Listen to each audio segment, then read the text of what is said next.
మీరేమో మిత్రులు కూర్చున్నారు ఇదైతే అడుగుతామని చెప్తున్నారు. మనం ఏమడిగామంటే మీరు మూసి చేసుకుంటే చేసుకో, కానీ మా ఇల్లు కూడా కొంచెం చేసుకోకూడదు. మీరు చేసుకున్నాడు డబ్బులు వచ్చినాడు మనం మాట్లాడదాం కానీ కూర్చొని ఇప్పుడే మీరు ఆగమేఘాల మీద కూలగొట్టుడు కానీ కరెంటు కట్ చేసుడు కానీ లేకపోతే మొత్తం మార్కౌట్ చేసే పద్ధతి బంద్ చేయమని చెప్పిన నేను మూసీ నది పరివాహక ప్రాంతం ఉంది కదా, కిషన్ రెడ్డి గారు వస్తారు. కిషన్ రెడ్డి గారు వచ్చే లోపు వారితో మాట్లాడి నేనే వచ్చి ఏర్పాటు చేస్తే ఒకటి జొన్నబండకేమో నేను సాయంత్రం కల్లా ఇవాళ వచ్చి ఏర్పాటు చేస్తాను. అంటే పోయే కాలం వచ్చింది కాబట్టి పేదలతో పెట్టుకున్నారు. 50 ఏళ్ళ క్రితం 60 ఏళ్ళ క్రితం అందరు ఇప్పుడు జొన్నబండలు చెప్తున్నారు. 50 ఏళ్ళ క్రితం మేము వచ్చిన నాడు ఇక్కడ ఏ ఒక్క ఇల్లు లేదు, ఓ ఊరు లేదు. మేము ఇక్కడ నిలబడితే బిర్లా మందిర్ కనబడేస్తారు మాకు. 50 ఏళ్ళ క్రితం వచ్చి మేము కట్టుకున్నటువంటి ఇళ్లను ఇప్పుడు వచ్చి నోటీసులు ఇస్తాడు వీడు ఎవడు అని చెప్పి మాట్లాడుతున్నారు. ఎందుకైనా పోయే కాలం గిట్ల వచ్చిందని చెప్పి మాట్లాడుతున్నారు. అట్లనే మూసీ చేసుకోవాలంటే బోర్డంత పద్ధతి ఉంటుంది. చెట్లు పెట్టుకోవాలనుకున్నా లేకపోతే దాని బ్యూటిఫికేషన్ నువ్వు ఉన్నోళ్ళ కోసం చాలా అందాలకు చేస్తూ కానీ దాని కింద పేదలు ఎవరైతే ఇవాళ మూసీ నది పక్కపడి ఇల్లు కట్టుకుంటే వాళ్ళు నా కొడుకు ఉండడు, ముఖ్యమంత్రి గారి కొడుకు ఉండడు. ఆ మురికిని భరిస్తూ కూడా దిక్కు లేక ఆడ పడెడతారు. మూసీ నది పక్కపడి అంటే పేదరికంలో ఉన్నవాడే ఉంటాడు తప్ప నిజంగా ఏమాత్రం డబ్బులున్నా ఏమాత్రం కొంచెం డెవలప్ అయినా కూడా వాళ్ళు వెళ్ళిపోతారు అక్కడి నుంచి. ఎందుకంటే అక్కడ దోమలకు ఆ ఈగలకు ఆ కంపు వాసనకి పిల్లల రోగాలకి మనుషుల మైండ్ కూడా జీవచ్చా వల్ల నిత్యం బతికే వాళ్ళే మూసీ నది పక్కపడి ఉండేవాళ్ళు. అందుకనే ఇవాళ గట్లాడి వాళ్ళు అంటే మూసే దిక్కు అని బతుకుతున్న వాళ్ళు 30 ఏళ్ళుగా 40 ఏళ్ళుగా గవాలని ఎందుకు ఇబ్బంది పెడతాం. మూసీ నదికి వీళ్ళైతే చైతన్యపూరి కొత్తపేటలకు మూసీ నదికి 60 ఫీట్ల ఎత్తులో ఉన్నటువంటి ప్రైవేటు భూముల లేఅవుట్లు చేస్తే కొనుక్కున్నారు పాపం. వీళ్ళు ఇల్లు కట్టుకున్నారు, వీళ్ళు లోన్లు తెచ్చుకున్నారు, చిన్న నౌకలు చేసుకుంటోళ్ళు నెలకు 3,000 5,000 రూపాయలు ఇన్స్టాల్మెంట్ కట్టుకున్నాడు. గవాళ్ళ మీద కూడా ఇలా దౌర్జన్యం చేసే ప్రయత్నం చేస్తున్నారు. ఒక్క మాటలో చెప్పాలంటే హైదరాబాద్ మొత్తంలో చెరువుల పక్కపంటి కావచ్చు, మూసీ నది పక్కపంటి కావచ్చు, ఆనాడు దిక్కులేని గుట్టలల్లో చెట్లల్లో పాములు కడతాయని తెలిసి కూడా తేళ్లు కడతాయని తెలిసి కూడా మన పిల్లలు చచ్చిపోయినప్పటికి కూడా దిక్కులేక ప్లాస్టిక్ షీట్లు వేసుకొని రేకుల షెడ్లు వేసుకొని ఇవాళ మెల్లమెల్లగా ఒక తరం కష్టపడితే ఇప్పుడే ఒక ఫ్లోర్ ఇల్లు వేసుకున్నాం, లేకపోతే చిన్నపాటి ఇల్లు కట్టుకున్నాం.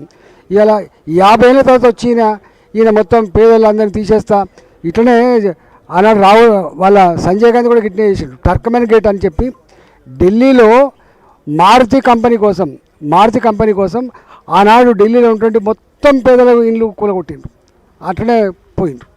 అంటే ఎప్పుడు కూడా పేదోళ్ళతో పెట్టుకున్నోడు పేదోళ్ళ కళ్ళల్లో నీళ్ళు చూస్తాడు ఎప్పుడు వాడికి మంచి జరగదు. ఇలా పోయే కాలం వచ్చినట్టుంది కాబట్టి ఇట్లా వచ్చేస్తున్నాడు. ఇలా హైదరాబాద్ మొత్తంలో నేను ఏ కలర్తో మాట్లాడినా ఏ మంత్రితో మాట్లాడినా అట్లా నోటీసులు వచ్చినాయా మాకు తెలియదు అంటుంది తప్ప ఎవ్వరు కూడా ఇలా ఇన్వాల్వ్ అవుతలేరు. ఇక ఆయన హైడ్రా కమిషనర్ అయితే మాకు ఎవరికి చెప్పాల్సి అక్కర్లేదు, మేము నోటీసులు ఇవ్వాల్సి అక్కర్లేదు, మేము ఎవరిదైనా కూలగొట్టే అధికారం ఉందని ఆయన అంటున్నాడు. ఇవాళ అంటే వాళ్ళకు ఎప్పుడు వస్తాను, శనివారం ఆదివారం ఎందుకు వస్తారు అంటే కోర్టుకు పోవద్దు, ఎవరు దిక్కుండద్దు వీళ్ళకు అంటే వాళ్ళకు జడ్జిల మీద నమ్మకం లేదు, కోర్టుల మీద నమ్మకం లేదు, చట్టాల మీద నమ్మకం లేదు. ఎవడు అడగద్దు ఎవడు అడిగేటం లేదనేటువంటి పద్ధతిలో అంటే రాజుల కానీ నిజాం సర్కార్ కంటే కూడా దుర్మార్గుడు అయిపోయాడు. ఇవాళ వాళ్ళు చెప్తున్న ప్రకారంగా తెలంగాణ దొంగ రాత్రి వచ్చి ఇలా డిస్టర్బ్ చేసే ప్రయత్నం చేస్తున్నారు. ఇప్పటికే మొత్తం హైదరాబాద్లో పేదోళ్ళు ఎవరైతే 40 ఏళ్ళుగా 50 ఏళ్ళుగా రెక్కల కష్టాన్ని నమ్ముకొని కుటుంబాన్ని పోషించుకునేటువంటి వాళ్లకు కంటి మీద కొనుక్కు లేకుండా చేస్తున్న ప్రభుత్వం రేవంత్ రెడ్డి ప్రభుత్వంగా చరిత్రకెక్కింది. ఆనాడేమో ఎన్నెన్నో చెప్పిండు, మా ఆడబిడ్డలారా మీకు నెలకు 2,500 రూపాయలు ఇస్తా అని చెప్పిండు, మీకు ఇంటి జాగాలు ఇస్తామని చెప్పిండు, సొంత ఇండ్లు కట్టిస్తా అని చెప్పిండు, చదువుకునేటువంటి ఆడపిల్లలు స్కూటీ కొనిస్తా అని చెప్పిండు, కూలి చేసుకునే వాళ్ళు నెలకు 1,000 రూపాయల వృత్తి ఇస్తా అని చెప్పిండు, పిల్లలకు నౌకలు ఇస్తా అని చెప్పిండు. ఈ మాటలు మాత్రం ఆనాడు ఆయన మాట్లాడిన మాటలు మళ్ళొకసారి మీరు సెల్ ఫోన్లలో చూడండి. ఇవాళ చేస్తున్న దుర్మార్గ పనులేందో మీరు ఒకసారి చూడండి. అంటే వీళ్ళ నైజం మనకి ఇప్పుడు అర్థమైపోయింది. వీళ్ళు మేకవన్య పురులు. ఆనాడు మన ముందుకు వచ్చినప్పుడు దండం పెట్టుకుంటా, మొసలి కన్నీళ్ళు కాల్చుకుంటా, పేదల కోసమే మేము వస్తున్నాం, కాంగ్రెస్ పార్టీ అంటే పేదల కోసం ఉందని చెప్పిండు. ఇవాళ ఓటేసిన కర్మానికి, అధికారం ఇచ్చిన కర్మానికి ఇవాళ గింతమంది పేదల ఉసురు పోసుకునే ప్రయత్నం చేస్తున్నాడు. మొన్న నేను చెప్పిన పేదల కన్నీళ్ళలో కొట్టుకపోతా నా కొడుక అని చెప్పినాం. నీకు ఏం 50 ఏళ్ళ కోసం ఇయ్యలే కొడుక, నీ గవర్నమెంట్ 50 ఏళ్ళ కోసం రాలే, 40 ఏళ్ళ కోసం రాలే, నీకు ఇస్తే 2025 వరకు ఉన్నది. ఇప్పటికే సంవత్సరం గడిచిపోయింది. సంవత్సర కాలంలో ఇచ్చిన మాట ఒక్కటి కూడా నిలుపుకోకుండా, ఇచ్చిన మాట ఒక్కటి కూడా అమలు చేయకుండా ఉల్టాను పేదల బతుకులలో మట్టి కొడుతున్నాడు. ఇలా వాళ్ళ కళ్ళల్లో నీళ్ళు చూసే ప్రయత్నం చేస్తున్నావు. కాబట్టి డెఫినెట్గా నేను ఉన్నంత వరకు మీకోసం కొట్లాడతా. అవసరమైతే మొత్తం భారతీయ జనతా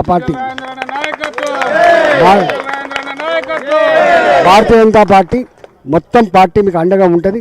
నేనే వస్తా రామంతపూర్కి, నేనే వస్తా చైతన్యపూర్కి, కొత్తపేటకు, నేనే వస్తా జొన్నగడ్డకు. కాబట్టి ఇవాళ 40 రోజులు అవుతుంది. గెలిచిన సుఖం కూడా లేదు, గెలిచిన సంతోషం కూడా లేదు. రోజుకి ఇదే పని. అన్నా ఇక్కడ కొలగొడుతుండు, అన్నా ఇక్కడ నోటీసులు వచ్చినాయి, అన్నా ఇక్కడ పోలీసులు వచ్చినట్టే నేను పోయి కాపలా కాసే పరిస్థితి. నేను ఎదుకు తిరుగుతున్నా, వాడు ఎదుకు. మొన్నైతే నల్ల చెరువు అయితే పాపం ఆయన ఏమడిగింది నల్ల చెరువులో, అయ్యా మాది భూమి కాదు, మేము లీజ్ తీసుకున్నాం, పట్టా భూమి అని చెప్తే లీజ్ తీసుకున్నాం. 45-50 లక్షల రూపాయలు పెట్టి మేము అన్నీ ఒక 20 ఏళ్ళు భార్యాభర్తలు పిల్లలమంతా అక్కడ కష్టపడితే ఇది షెడ్ వేసుకున్నాం. మేము క్యాటరింగ్ చేసుకొని బతికేటోళ్ళం. ఒకవేళ కూల కొడతా అంటే కూల కొట్టుకో, మాకు 3 గంటల టైం ఇవి, 3 గంటలని సామాన్యం తీసుకుపోతామని చెప్పింది.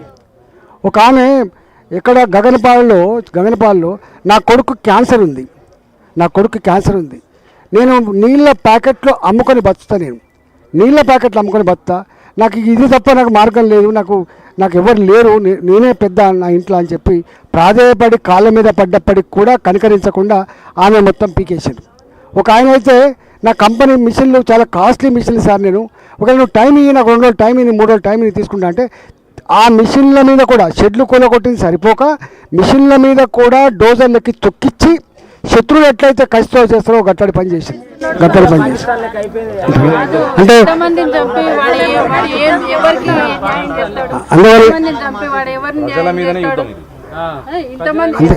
అంటే ఇవాళ రేవంత్ రెడ్డికి ఓట్లేసి అధికారం కట్టబెట్టింది పేదల ఇల్లు కూల్చడానికి కాదు, పేదల కళ్ళలో మట్టి కొట్టడానికి కాదు, పేదల బతుకులు ఛిద్రం చేయడానికి కాదు, దౌర్జన్యం చేయడానికి కాదు. ఇవన్నీ దమ్ముంటే అనేక ఉన్నాయి, అవన్నీ చేసి పెట్టు.